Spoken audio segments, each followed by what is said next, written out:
Go. Hello, church family. I'm Danielle Hemingway. For those of you who don't know me, I wanted to be with you today to share my experiences in person, but unfortunately I have to work. My husband Royce and I were blessed recently to be able to go on our first missions trip in June, and we were deeply moved by what we experienced. As Christians, we are called to serve those in need, and there are many areas of need both domestically and abroad. In our country, there are church-based programs and government-based programs to provide for those in need. However, that is not the case in many other countries.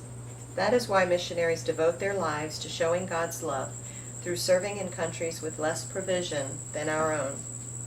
Amazingly, in dealing with these children who don't even speak our language, there's a strong connection and understanding because the language of God's love is universal.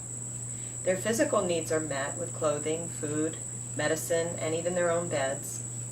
However, an understanding of God's unconditional love is demonstrated so strongly by the selfless dedication of the back-to-back staff, the caregivers of the orphanages, and us, the Christians who travel hundreds of miles to give our time, our service, and our love to children we've never met.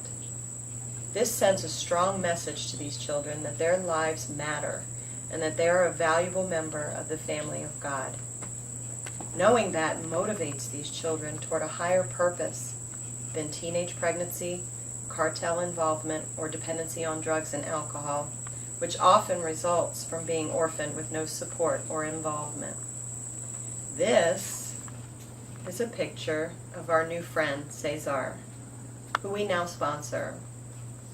Cesar is a now 6-year-old little boy who resides at the Casa de Posibilidades, or House of Possibilities, with 4 of his siblings. I would like to share his backstory. He was living in a home with his 7 siblings, mother and father. The ages of the siblings range from young adult to age 6. We know they were a poverty-stricken family and that they struggled to get provisions, even slept huddled together on the floor in very small rooms. Then the unthinkable happened. Their mother died of cancer and their father abandoned them, with the intention of the older children caring for the younger ones. Unfortunately, due to lack of education and opportunity, the 2 oldest boys left to join the cartel, leaving the 12-year-old girl alone to care for her younger 4 brothers. They were unsupervised and seemingly unloved. She would beg on the streets for food when finally they caught the attention of the government, who agreed to place them in Casa de Posibilidades, where they now thrive and have been since 2015, October. This is sadly just one story among thousands. God has been preparing my heart for years for this journey, but I was still reserved about taking a leap of such magnitude as a my comfort zone person. But he knew what he was doing as always.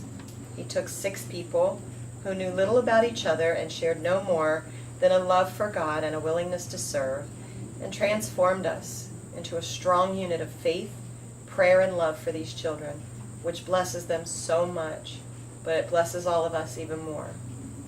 I would urge anyone with a sense of adventure and a love for serving God and children to take this leap. The rewards are heart-changing. Thank you.